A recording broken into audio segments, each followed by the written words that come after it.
Projet de constitution de la République du Mali, le document final remis au président de la transition. Bienvenue sur ma chaîne Vulibali Kene. La cérémonie de la remise solennelle du projet de constitution de la République du Mali a eu lieu, ce lundi 27 février 2023, dans la salle des banquets de Koulouba. Cet événement, placé sous la haute présidence du chef de l'État, le colonel Assimi Goïta, président de la transition, a enregistré la présence du Premier ministre, du ministre d'État, du président du Conseil national de transition, du ministre de la refondation de l'État, chargé des relations avec les institutions, ainsi que des membres du gouvernement. À l'entame de ses propos, Fousseni Samaké, coordinateur de la commission de finalisation du projet de constitution de la République du Mali, a remercié tous ses collaborateurs pour leur engagement et la qualité de leur contribution. Le professeur Samaké a saisi l'occasion pour expliquer la méthode de travail qui a prévalu tout au long de leurs activités, durant les 15 jours qui leur avaient été donnés pour cette noble et exaltante mission. Il a indiqué que les membres de la commission de finalisation étaient animés d'une forte volonté pour la réalisation de ce projet.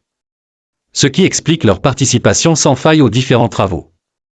Le coordinateur de la commission a souligné que l'avant-projet de constitution a été amendé dans ses dispositions.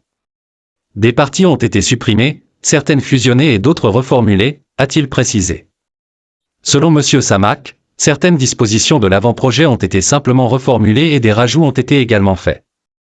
Grâce à ces amendements, le nombre d'articles de l'avant-projet finalisé a légèrement baissé. Ainsi, le projet remis comporte 191 articles contre 195 pour l'avant-projet. Fousseni Samak a exprimé le souhait que ce projet soit l'acte fondateur d'un Mali nouveau. Son discours a été suivi de la remise solennelle du projet de constitution de la République au président de la transition. Visiblement satisfait de recevoir ce document final, prenant en compte les préoccupations et les aspirations profondes de l'ensemble des Maliens, le président de la transition a indiqué que cette cérémonie de remise était l'aboutissement d'un processus de renouveau démocratique.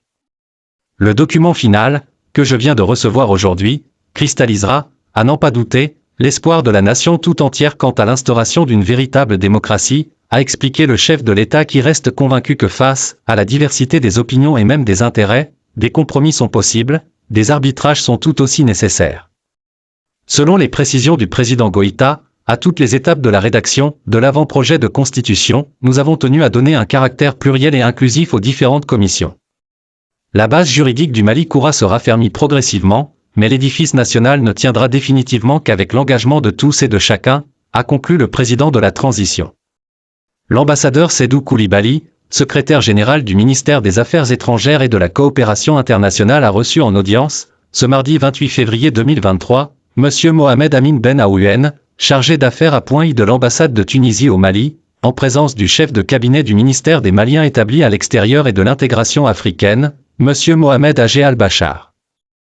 Lors de cette audience, le secrétaire général a exprimé les vives préoccupations du gouvernement du Mali concernant la situation actuelle des migrants d'origine subsaharienne en général et de nos compatriotes en Tunisie en particulier.